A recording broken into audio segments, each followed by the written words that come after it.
I'll begin with a confession that I'm not really a very big fan of a lot of Indian writing in English. Because, the fact is, most of the books that are like, you go to a bookshop and they're placed right in the front, are the same to literature as the movies are to cinema. They make a lot of money and they actually leave you with nothing. And the few books that I have liked, the one before this was again written by a journalist who's also an investigative journalist, and when you could see the experience of that. And the same is when I started to read, I picked up this book, and to confess to you also, I've not finished it because I've been mixing my movie and while traveling I've been reading it. The way he starts with getting into the mind of Hani Kumar, and he starts, I have dealt with FRO. I was married to Kalki who had to deal with FROs.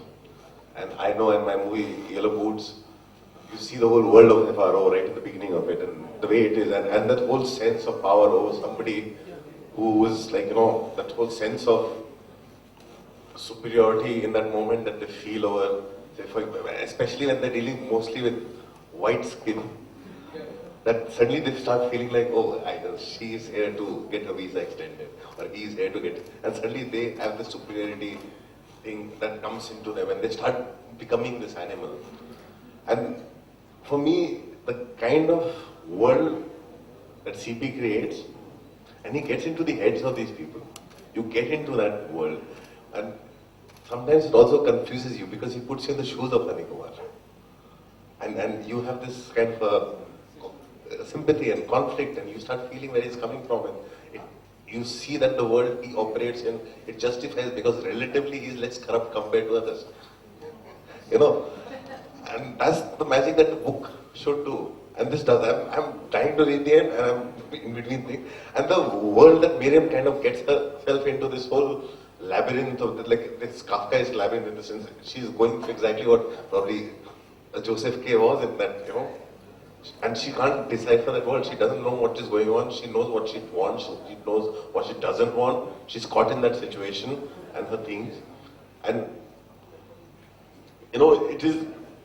it is just, it's like what somebody said in the beginning, that you don't know whether it's a thriller or it's a literary fiction. And the way it's written is so believable and real, because when Suchitra and Denzel were reading here, and you could feel it unfolding in front of you, and when Denzel spoke that line, that is your responsibility, the lady sitting right next to me, she quietly said, so? She was reacting to it. I think that's the power of writing, that's the power of good writing. And I'm so glad that there are books being written like that in English in India, because I seriously, I've been very disappointed with a lot, because there's very few, and they come after long periods of time, that you see a good book written by an Indian in English about the world. The one before this I read was Akhil Sharma's book, which was probably not written here, and then Somnath Bhattacharya. I think in between I've not read many, or maybe I missed some.